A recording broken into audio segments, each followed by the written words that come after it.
Oiga, la semana pasada comenzamos a analizar lo que está sucediendo en América Latina. Están pasando cosas muy importantes. Ya hablamos del tema de Colombia. Creo, no sé, Jorge, qué pienses, pero porque también van a tener elecciones este próximo 6 de junio, pues quizás deberíamos de entrarle al tema de Perú, ¿no?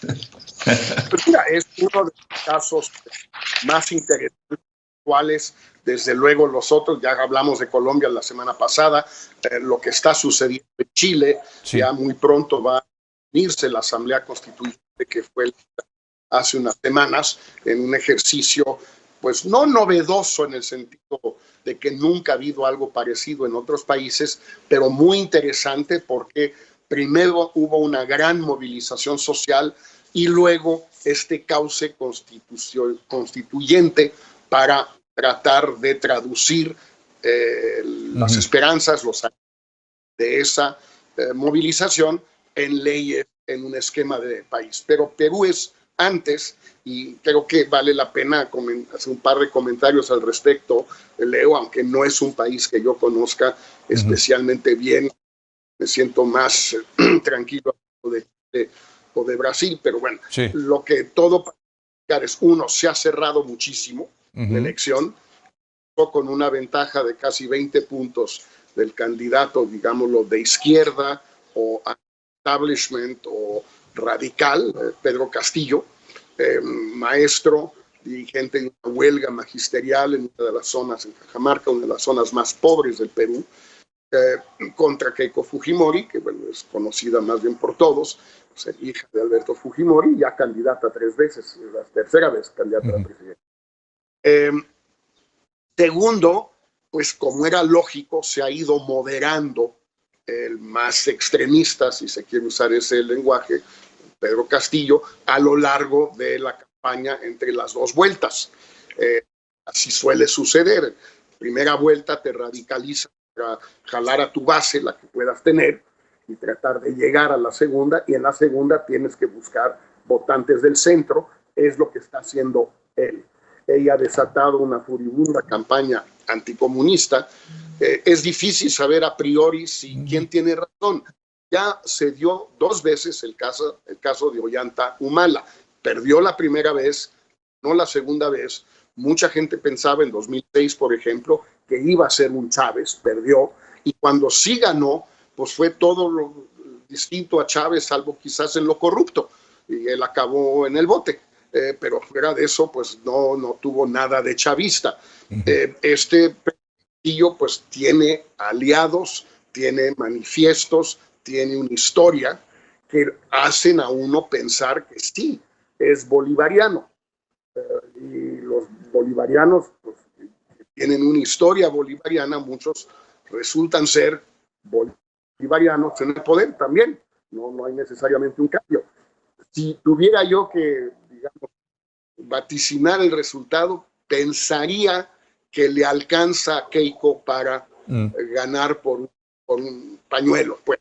Sí. Pero yo creo que muy difícil de vaticinar. Ahora, ahí, Javier, hay que decir que aquí hemos estado a favor de la segunda vuelta. Yo sigo pensando que la segunda vuelta es una muy buena institución. El problema es que en la primera vuelta en Perú se fragmentó tanto el voto que llegaron 2 candidatos realmente impresentables. O sea, si yo fuera peruano, hijo, sí, la disyuntiva está espantosa, man. Estarías esperando un movimiento ciudadano peruano como una tercera alternativa.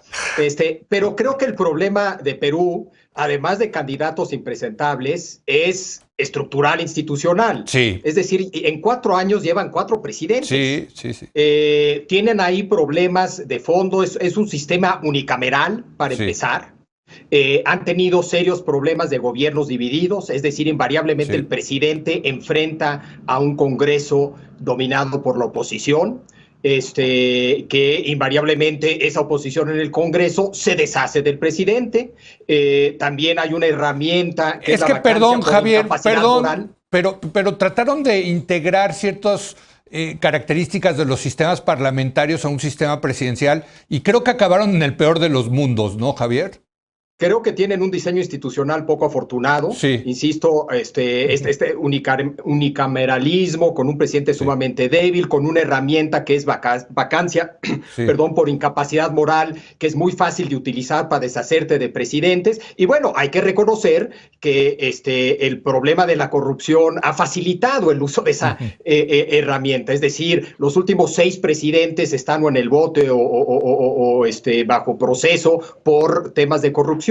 Es decir, más allá de esta elección no creo que resuelva muchos de los problemas de fondo institucionales que tiene Perú, que obviamente siempre han estado ahí, pero la pandemia, que es una variable, desnudó esas instituciones de una manera que ha hecho muy difícil que funcione Perú en estos años, y sospecho que gane quien gane, seguiremos viendo este vaivén de presidentes en Perú, que es muy triste, la verdad, porque parecían haber logrado salir en una época, pintaba muy bien Perú, y no tanto hoy por hoy. No, bueno, en donde pintaba bien era en la parte económica, Héctor. De hecho, tenía altas tasas de crecimiento y sacaron a mucha gente de la pobreza y la pobreza extrema. El problema es como dice Javier, el régimen político con estas instituciones que no tienen ni pies ni cabeza. Es que por un lado o por el otro, pero la verdad es que habían tenido algunos de los mejores años y más consistentes de prosperidad económica de la historia peruana. Y se les introduce, entonces, se les hace engrudo entonces la cuestión política. La económica va muy bien y entonces la política se les hace engrudo. Y yo creo que tiene que ver básicamente con un diseño institucional que yo no entiendo muy bien, pero que tiene estas 2 características que han estado siempre presentes. Desde que se desaparecieron los partidos históricos, como el APRA, lo que hay es una fragmentación partidaria tremenda en un régimen presidencial, una fragmentación, un poco pasa lo mismo en Brasil, pues más bien digna de un régimen parlamentario, pero se trata de un régimen presidencial. Ahora, es un régimen presidencial, como acaba de decir Javier, siempre está contra la pared, porque siempre está en minoría en el Congreso, y en el Congreso siempre hay un procedimiento de bloqueo, todos están pensando en la siguiente elección o en la siguiente corruptela, de manera que es un Congreso en cierto modo inmanejable.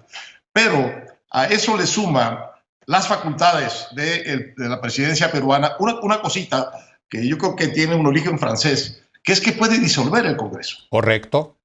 El presidente puede disolver el Congreso. Bueno, pues por ello empezó Fujimori. Es una historia muy vieja. Esa facultad de un presidente de disolver el Congreso es la facultad de darse un golpe de Estado. Porque entonces él define cuándo son las nuevas elecciones y mientras no hay elecciones, él gobierna como, pues sí, Congreso. Entonces, me parece a mí que esto que estamos viendo es parte como de la descomposición final de una manera de organizar la política. Y yo creo que estamos además en Perú, en esta variante, pero en toda América Latina, como en el principio de un gigantesco cambio político. Totalmente. Enorme. Sí. Producto de la pandemia, producto de la ineficacia de los gobiernos frente a la pandemia, producto de la crisis económica en unos lugares, de la mala gestión de la pandemia. Hay una verdadera ebullición de nuevas formas políticas. Y aquí la que estamos viendo es esta, que es increíble. Fue notable ver a Mario Vargas Llosa escribir que él, que fue, digamos, sí, el enemigo, el gran enemigo, el gran crítico, y con toda la razón, de Fujimori, además su víctima política, ante las cosas que ve venir del lado del candidato Castillo, diga, no, yo, con todo el dolor de mi corazón y de mi memoria, prefiero el mal menor, el gigantesco mal menor que es para mí Keiko. Pues sus razones deberá tener don Mario y su entendimiento deberá tener de Perú, pero es evidente que lo hace en un momento en que como que la realidad implacablemente lo pone ante la peor opción que lo pudo haber puesto. Y sí, tuvo una valentía, como suele tenerla, de decir lo que pues, hemos dicho aquí de muchas maneras, ¿no? A veces la buena votación no es por la óptima de las opciones, porque no hay, sino por la menos mala. Y eso ya es una manera inteligente de usar el propio voto. Se tapaba la nariz Jorge hace un rato cuando hablabas de esto. Creo que le va a pasar lo mismo el domingo a Jorge, según ya nos había confesado. Pero bueno, si les parece, la semana que entra, desde luego, vamos a estar analizando todos los resultados de la jornada electoral y después retomaremos el tema de América Latina. Hay mucho que hablar, lo decía Jorge, lo de Chile. Corren el riesgo de acabar con una constitución que no tenga ni pies ni cabeza. Lo que está pasando en El Salvador con Bukele, en fin... lo que se anticipa en Brasil entre el pleito de la derecha y la izquierda, en fin, muchas cosas. Realmente está muy interesante lo que está pasando en América Latina, incluyendo a México. Me despido, nos vemos la semana que entra en vivo, analizaremos los resultados. Gracias, Jorge, Javier, Héctor, muy buenas noches. Y gracias a usted, muy buenas noches.